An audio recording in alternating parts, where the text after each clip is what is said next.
Hello and welcome to Art of Heart. I'm Marissa Campbell, and today is Thursday, and good things happen on Thursday. And this Thursday, it's pretty amazing things happening here in our world. You guys don't even know it yet, but there's lots of fun things in store for you today. My guest today came into my life at a very unexpected time.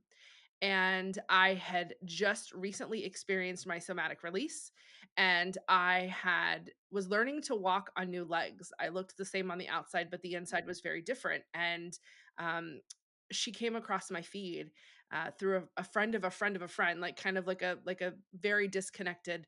um, very disconnected way. And she's like, "Hey, I'm a podcast manager. I produce podcasts, and I have open spots." And I was like, okay.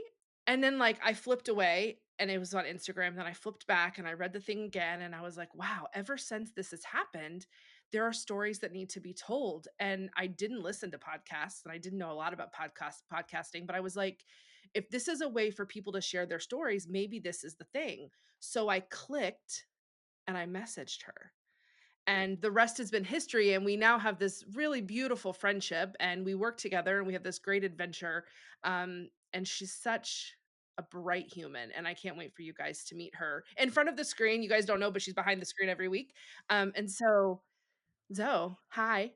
Hello, Marissa. Thank you so much for having me. And that was a beautiful intro. I was tearing up actually because I mean, I always say like God has perfect timing and you're the type of friend that I needed in my life too. And so I just want to say like right now for everybody listening to this podcast that Marissa's heart is pure gold, pun fully intended, obviously, with the theme of the show. And I'm really grateful for who you've been, especially this past year of my life. I'm really grateful for your friendship. So thank you for having me.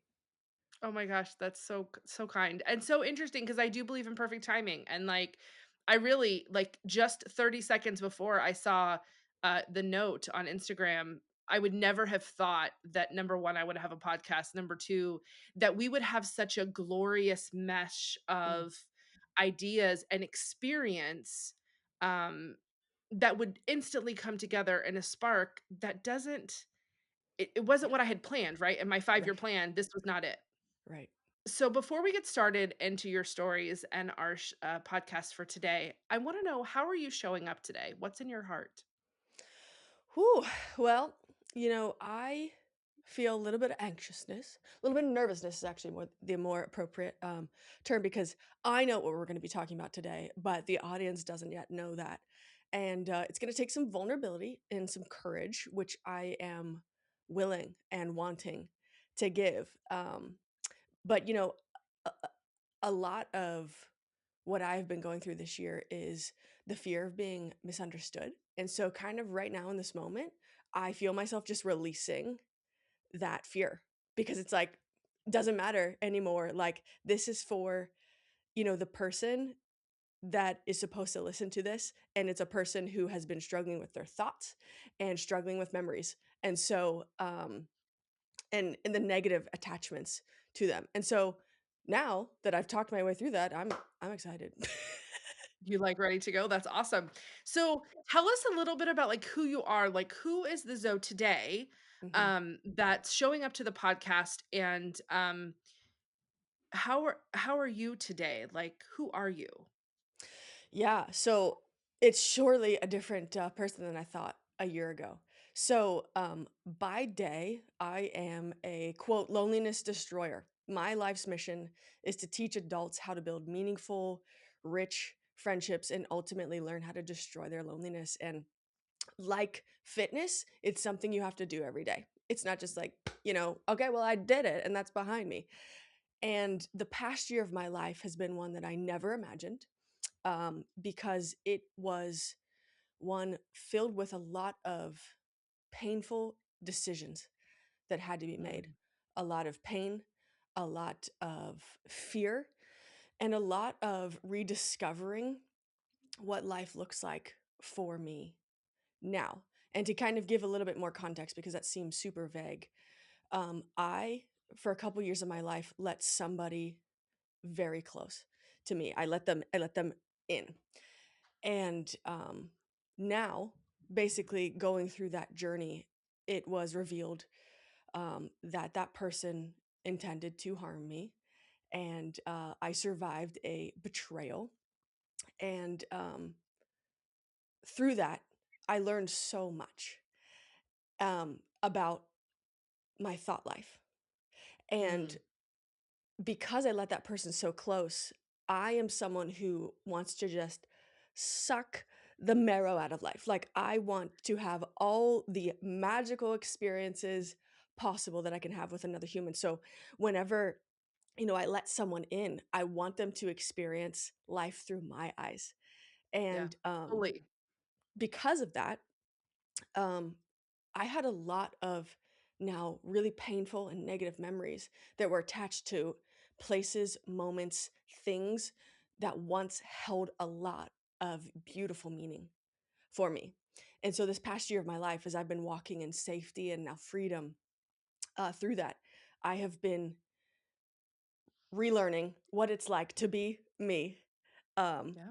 Now having survived and chosen to overcome all of that and reclaiming those memories and the magic inside of them. So, I wanna go back to something you said in the very beginning about decisions had to be made, like, you had to make decisions. I don't think a lot of times we think about it that way. We just continue to plug through life, and we don't realize that there are decision points, and we have to pick our head up, look around, and make some decisions. T Decisions that change the course of who you are, the shape Mhm. of your life, and those memories. Tell me about your choice to make different decisions. Yeah, well, I think it's a really freeing thing when you think about it, because I think so often the easy path for us would be to believe that we are a victim of our circumstances. For instance, I got laid off a job. That could be your story is I got laid off, nobody wants to hire me, I'm lazy, I'm worthless. Boom, you are down a negative spiral and you can't come out of that unless you make a choice. What is Mhm, what is in my power, what's in my autonomy, and what's in my control.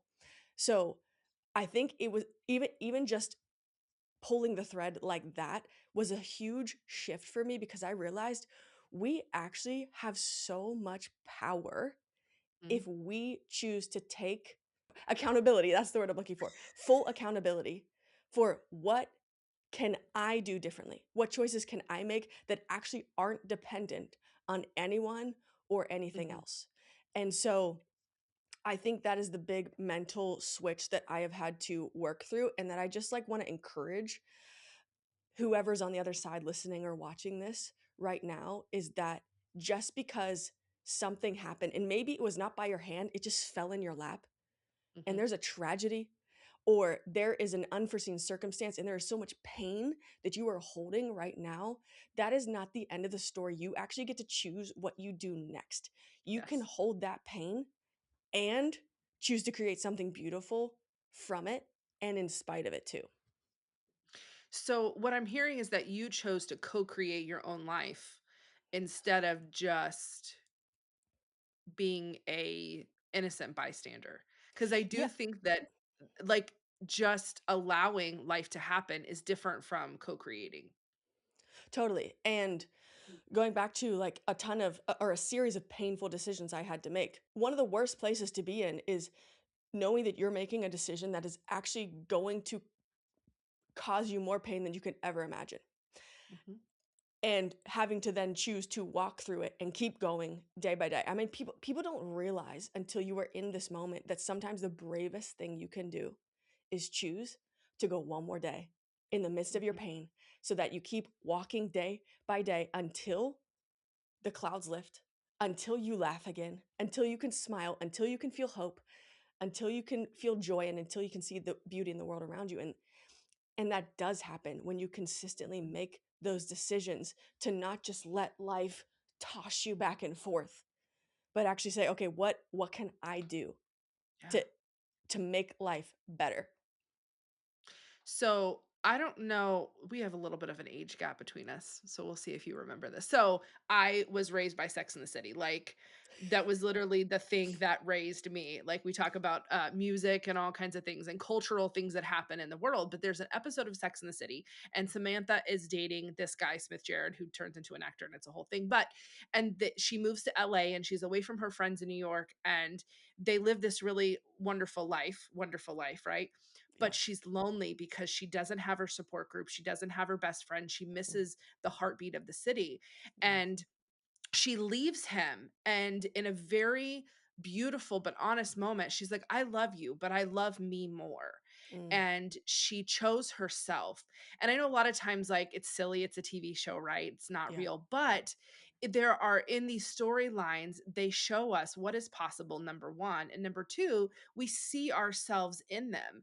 I was in a situation a few years ago where I was in a relationship, and I love this human very much. I still deeply love him.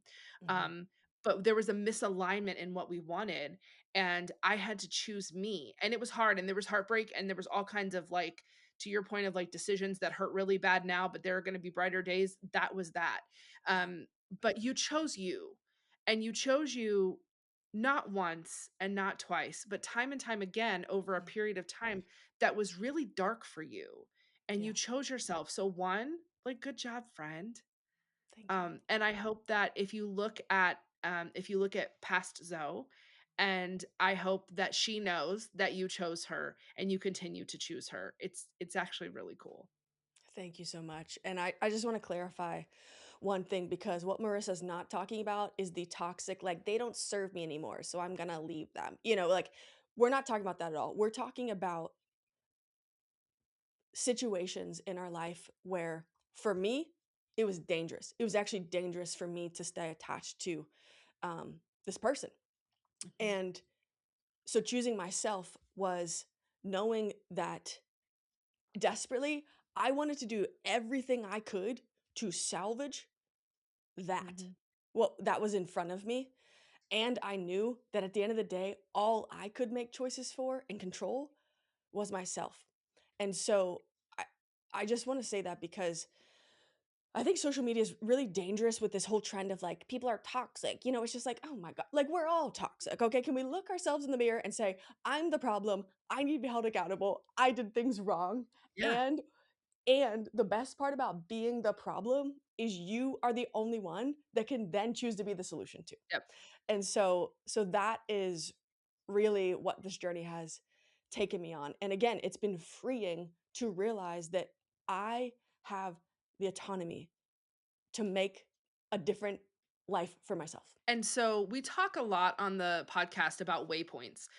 And if you're new here, a waypoint is like a core memory. It's a moment in your Mm, life that really means something. There are good waypoints, there are hard waypoints, and there are aha waypoints. And so if you were to write a journal or even meet someone new and tell them about these key pivotal points in your life, those are your waypoints, right? And so when you think about, you mentioned how when you bring someone in and they become your human, how you want them to experience things through your eyes.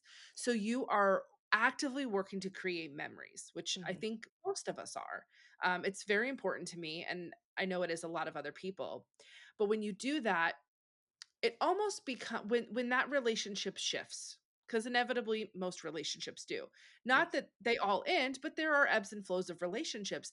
sure. Sometimes those waypoints or those memories get polluted is the best way I can think about it. Yeah. And then that pollution affects how we feel about things. And you've been on a journey the past several months of recreating or putting a new lens on some really important memories for you. Yes. So, we're going to start today and talk about that. First of all, tell me about what that looked like for you. You had chosen, you'd made some hard decisions. Mhm. You are now living with the reality of those decisions, Yeah. and it's time to create some new memories. Yeah. So basically, when anything in life ends, we're holding a ton of memories, and all of a sudden, there's a film of pain that's on top of them. So, like, everything's glazed and you're suddenly seeing everything through different eyes, and, after I made these decisions, one of my next decisions was, I'm going to take every single one of these pain-wrapped memories, and I am going to create new ones to supersede this, because we all have this inherent recency bias, which, if you've never heard the concept, it's basically this cognitive bend we have towards putting a ton of weight on the most recent memories, Mm. and it impacts how we see the world. So I was like, I have this film of pain. I want to get it off. The best way to do it is not actually just to be like, delete, they never happened, like, no, they happened. And Yeah. what can I build to reclaim on top of that? And so one of the examples was my love for Disney. Now, before you're like, "Oh god, she's a Disney adult." I'm a normal one, okay? Like, I just love the Disney parks. I don't dress up in costumes or anything like that. But I'm actually I surprised you don't have any Disney, items on today. I yeah, was I really did it. surprised by that. I I'm in my professional era. Okay. Um, so I love the Disney parks. I am an annual pass holder, and to be honest with you, the Disney parks is where I feel closest to God, because it's a place that was created in order to unlock imagination and then joy for families. And I'm like, man, that feels like a taste of heaven to me. So Mhm. I now had a ton of memories from what was my favorite place on earth that are wrapped in pain. Wait, can you say that again? Because I Yes. think that that is such a pivotal moment that you have something that's so important to you that's now wrapped in pain. Yes. So all of these memories that I had brought this person into, now I'm holding the pain of it. And at first I'm like, they just literally ruined it. I could never go back there again. Like, I had that option. And I sat in that for a couple months. Like, it's too much pain. I can't go back there. And then I was like, wait a second. What if I actually did something brand new, brought new people in, which I want to unpack that decision too in a minute. Bring new people in, build Mhm. new memories over top of it. And so basically it was a way for me to use my recency bias to my advantage and help unlock my joy again. Um Mhm. and you might have just heard that and been like, that sounds insane.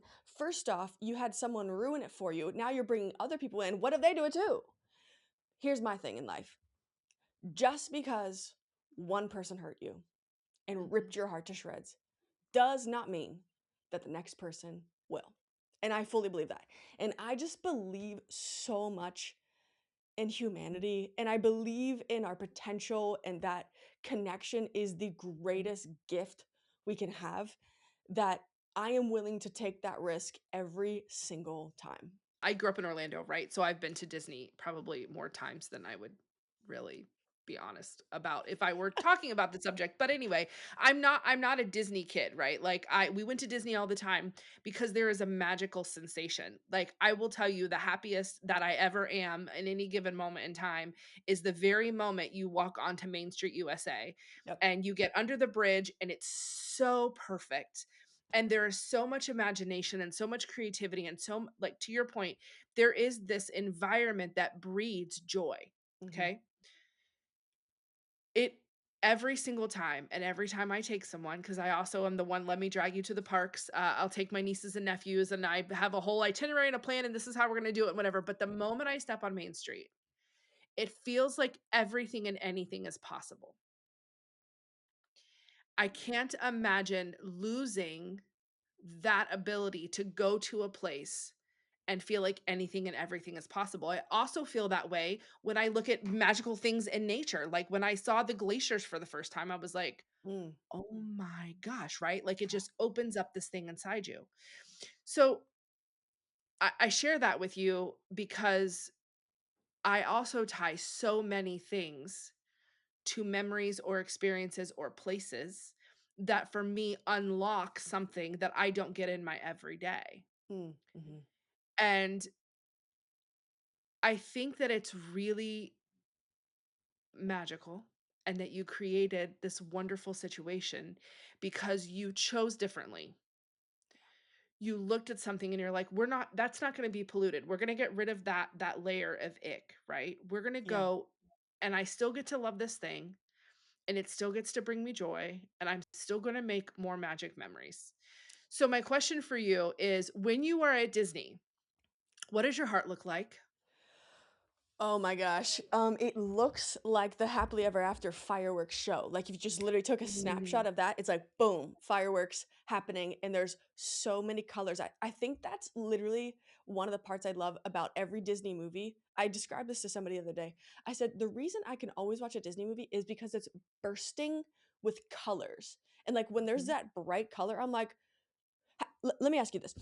Has anyone ever been in a situation where it is the most colorful scenery ever and you feel unsafe? I have not experienced that. Me either. Darkness is what makes me feel unsafe. But like and I feel like that's part of the beauty of the human experience is like nature beautiful, and Bright. so then Disney, they're obviously creating this environment to bring beauty, joy.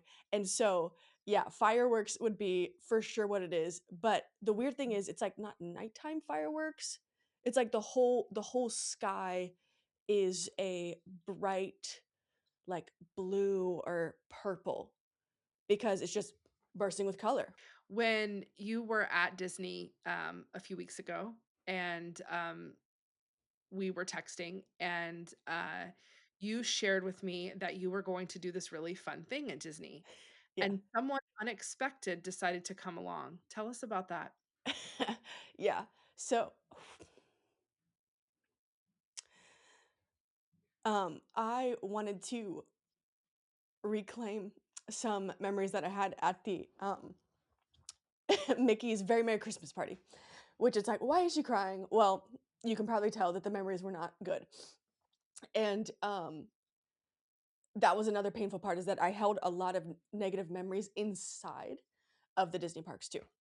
My sister had kind of spontaneously said like, "Hey, let's go to the Mickey's Christmas party." And I was like, "This is going to be amazing. I'm going to rewrite the story with someone that like deeply cares about me Mhm. and make completely brand new memories and feel loved the entire time." So,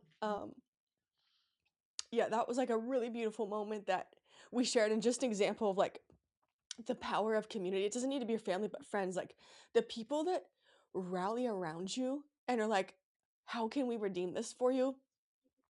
One of the greatest gifts they can ever give. So, it was really cute because when we had this text back and forth, she sent some pictures, and, you can literally feel the vibrant energy through the photos. They say, a picture tells 1,000 words, and, it was number 1, thank you for sharing, because I think sometimes in those moments we're like, "Oh, this is cheesy, I'm not gonna share it," or whatever, right?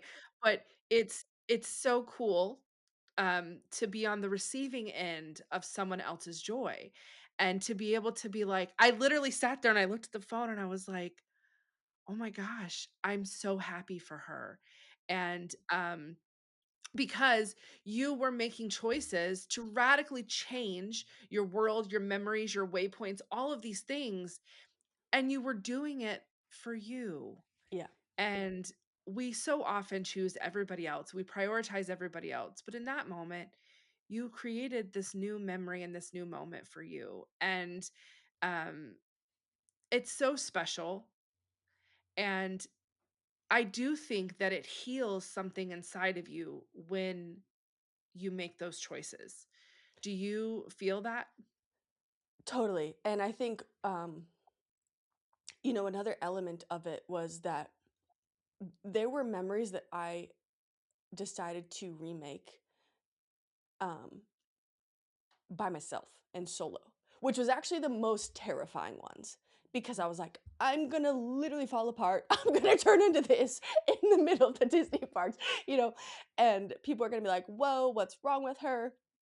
And but I had some negative soundtracks that I needed to work through and rewrite.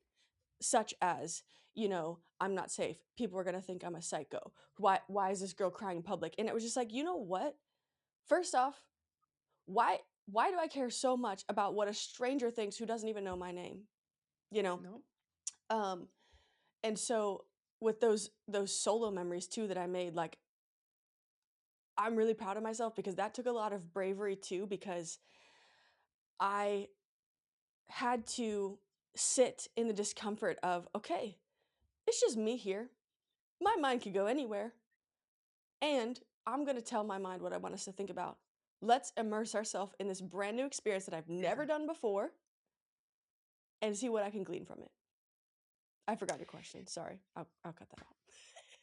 No, we're gonna keep it in, it's perfect, actually. And so when you think about, one of the really hard lessons I had to learn is that I often feel the most lonely in a crowded room. Mm, And I'm an introvert, and I am very happy doing all the things by myself.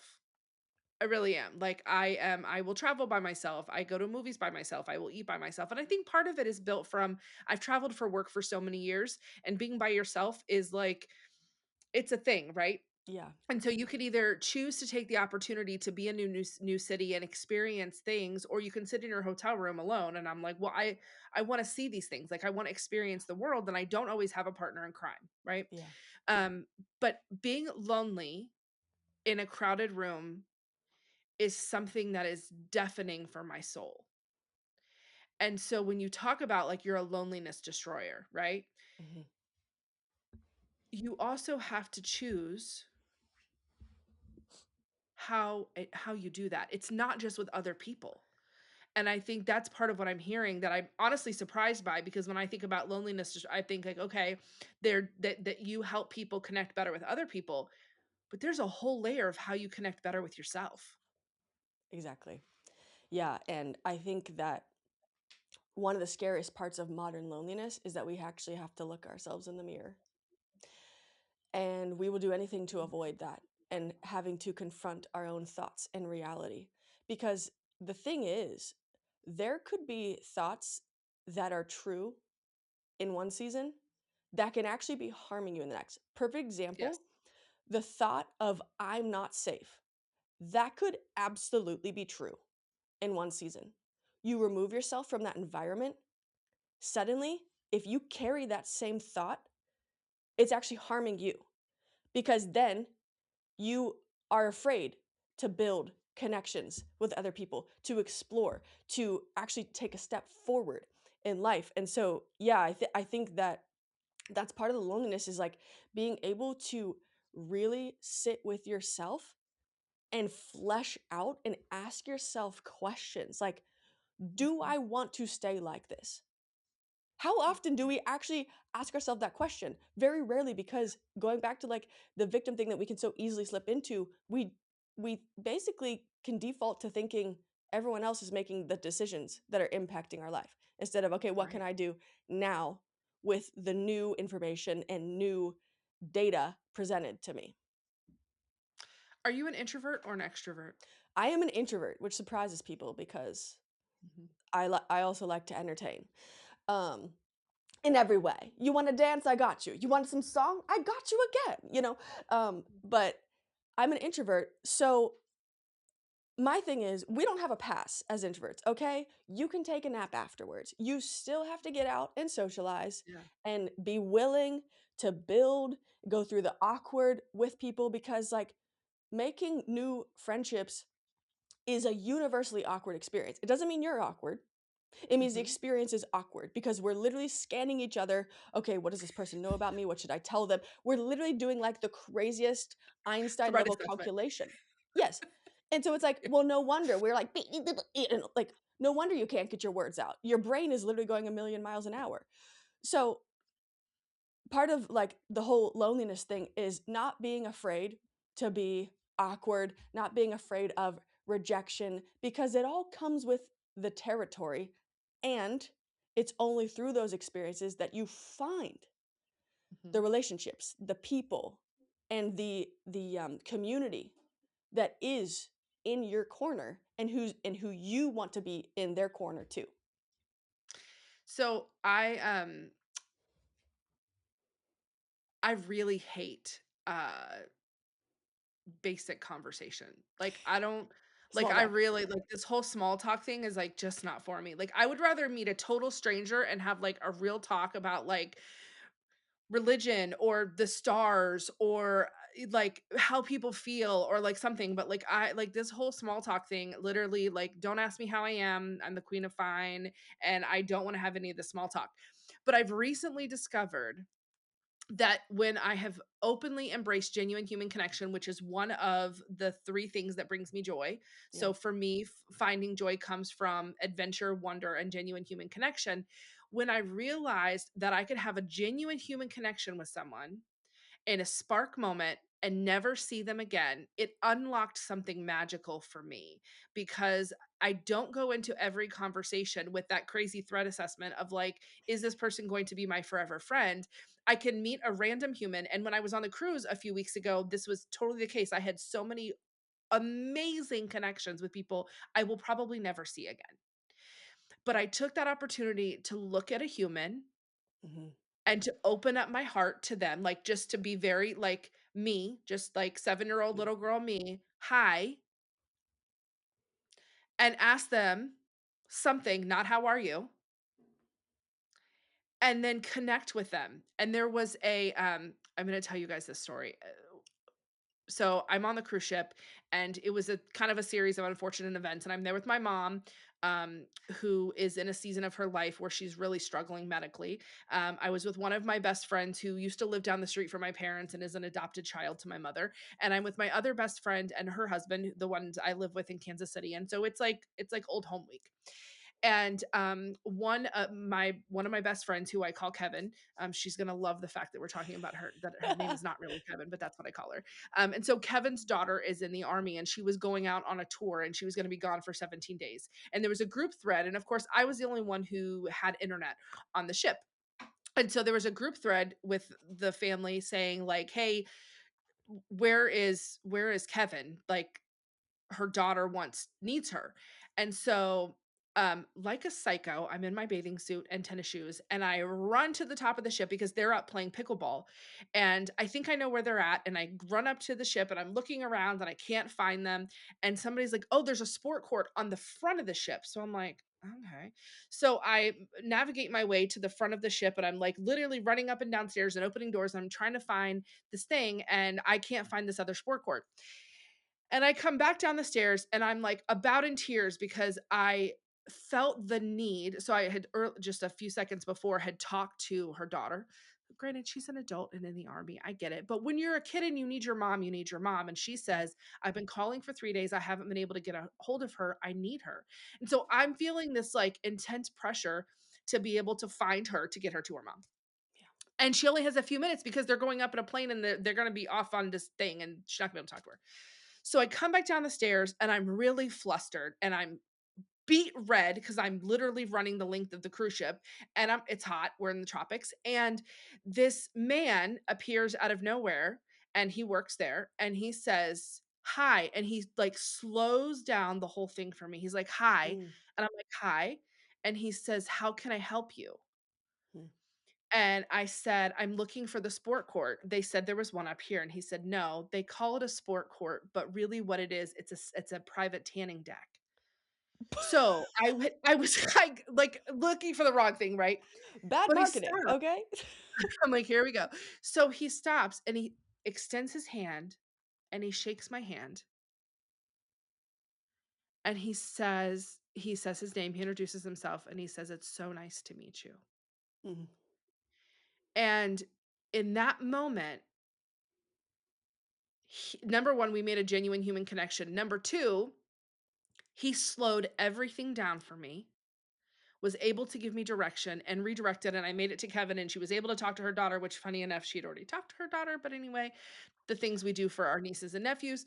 Um, but there were these moments where I had made genuine human connections with people who worked on the cruise ship, and it happened all week. And there were Mm. these like sparks of this thing, right, that connects people. And it wasn't I may never see him again. Now, I took art classes with him the rest of the week, and it was this great thing, and we had this amazing time, but I made these connections, and I share this because we put so much pressure on the type of connection and the type of friendship and the type of people we meet along the way, and that was a serendipitous moment where I was literally running around the ship like a psycho looking for my best friend to give her the phone to talk to her child, and in that moment, a human stopped, Mhm. helped me, and I will never forget that, right? And so I share this because as you are going into the world, you're making new memories. Slow down to see what's happening along the way as you make the memories. Totally. And here's the thing. Everyone wants to feel seen and also like they matter. And we so often, I think, overlook the second because we can take scene and be like, well, looking in the eyeballs, it's like, no, that's not what we're talking about. And No. I'll never forget the craziest thing happened to me once. I was serving at a restaurant. I was helping open their new branch, and there was another server there. And I like introduced myself to her. This was the weirdest thing ever. I was like, "Hi, I'm Zoe," and she's like, "I know," and I was like, "Have we met before?" And she's like, "Well, kind of. I was a cashier at Walmart, and you were in my line one time." I was like, "Go on," and she said, "Well, it was late at night, and I was ringing you out, and you said, 'How are you?' I was like, 'Good,' and you stopped me and you said, 'No, no, nobody's around. How are you really doing?'" And I was like, "Oh, I did?" She's like, "You did." And she said, "I will never forget that. You were the only person ever in that job to make me feel like I was a human and not a robot at Walmart." And I was like, "Oh my God." Like that changed everything for me about the power of our presence and what a gift it can be too. And like we all freak out about small talk. Going back to what you're saying, small talk is important because it is calming our nervous system down as we're scanning of like, is this person a threat or not? And that being said, you could be one question away from unlocking a meaningful conversation or a meaningful connection. One of the reframes that I do is instead of being like, I'm gonna make a friend today. When I go to like a party, which is like my worst nightmare because I have social anxiety. If I go into it and I'm like, gotta make a friend, or else, I'm dead in the water at this party socially, I've started reframing it to I'm going to set a goal for myself of I'm going to make one meaningful connection tonight. Because that takes Mm, the pressure off of like, no matter actually what the outcome is, did I seek to make a connection? Again, goes back to what I can control. correct. And that's a big part of destroying our loneliness. And let's be honest, it all starts with a very important choice before any of that happens. I don't want to be lonely anymore. You make that choice, Intention. you then make a series of actions to actually go through with it. Yes, intentional. Accidentally intentional, as I like to say. So, intention is an interesting thing because I think we're intentional about for me, I was always very intentional about my career.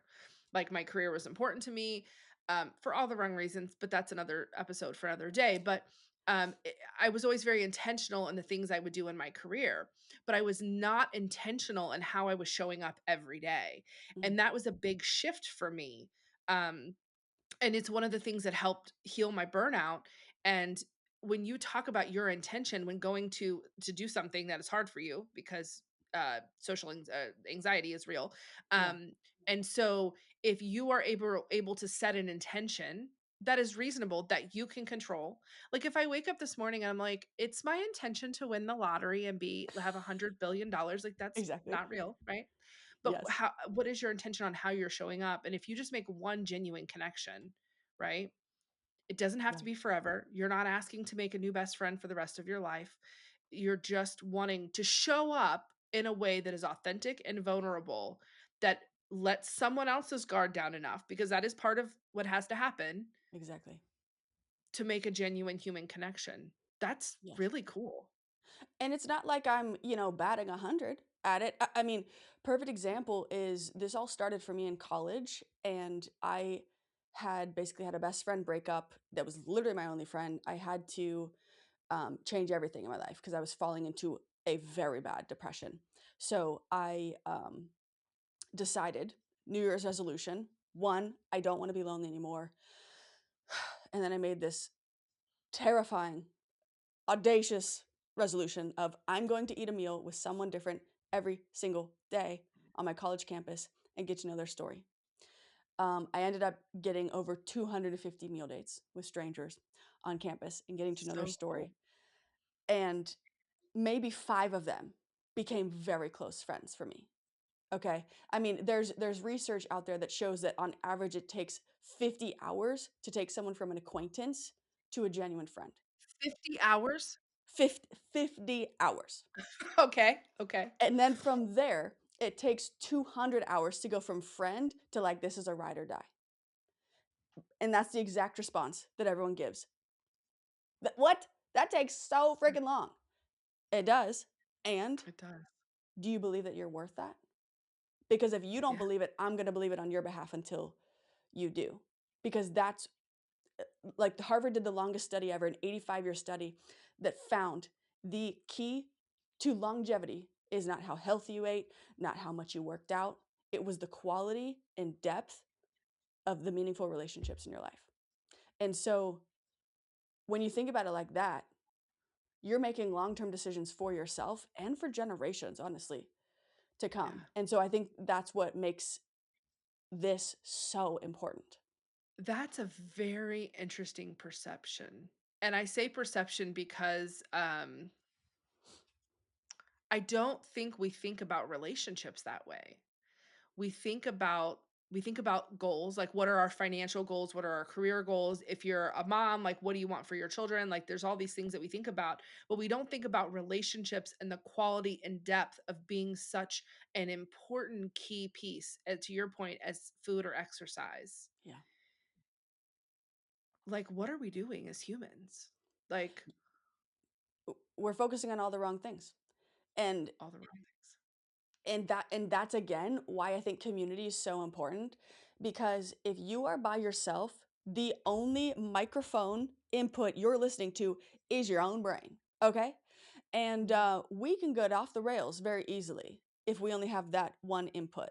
Like community helps not only hold you accountable, but steer you in the direction of I know this is who you want to be, so let's move this direction.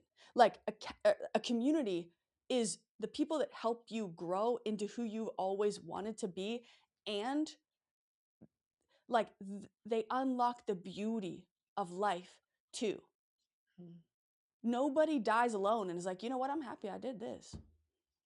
This was a good Amen. I'd choice. do it again. Like Yeah. the regrets of the dying, like they've literally written a book on this, is that they didn't spend enough time with the people they cared about most. Wow. So, when we started this podcast, before everybody started listening, I was like, "Are you ready for like whatever I'm gonna throw at you?" And she was like, "I was built for street interviews." So I was like, "Okay, here's the confidence." So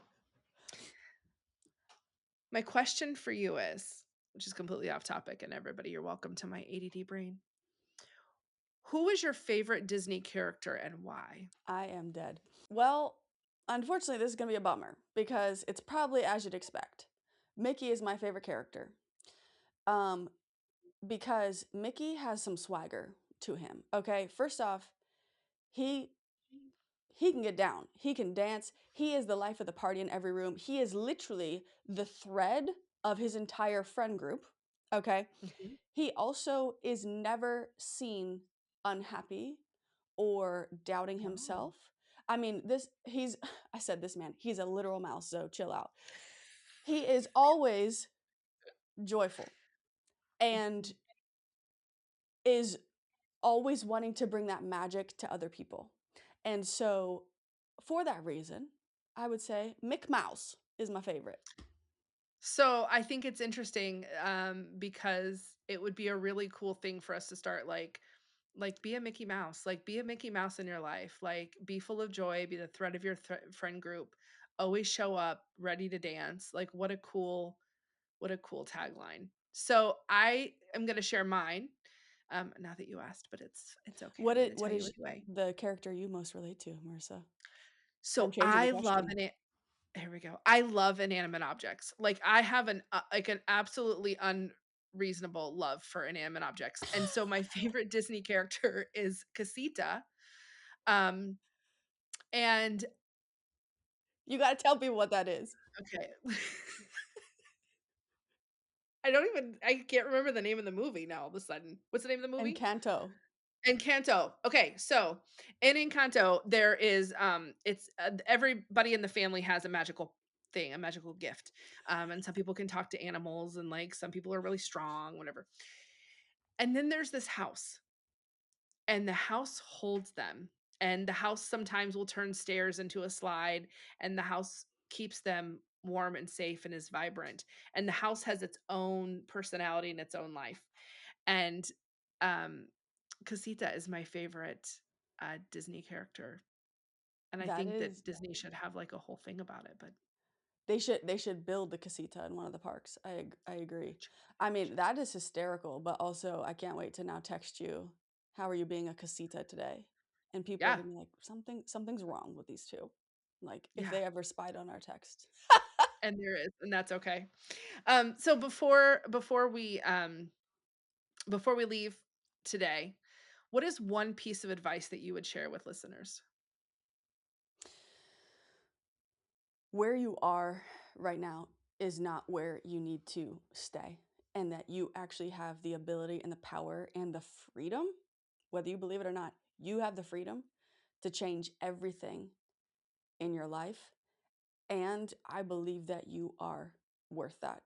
More so, I believe that you are building or worth building the rich, meaningful friendships that you've been searching for your entire life. And I can say that with confidence because if you want that, then you're also willing to be that type of friend. And those types of people find each other. The more you Mhm. just keep hacking away and being on relentless pursuit of, I want meaningful friendships in my life. I want all that life has to offer. And it's so much better with people in it. That's amazing advice. Thank you so much for being here today. I am so grateful that you are my friend, Me too. and I hope that if you are listening today, text your friends, say hi, even if they've been a friend for 1 minute and you just met somebody new at a train station, or whether it's somebody who's been in your life for 40 years and you've built those 200 hours to become your ride or die, text your friends, tell them what's up. Have a good day. Happy Thursday, everybody.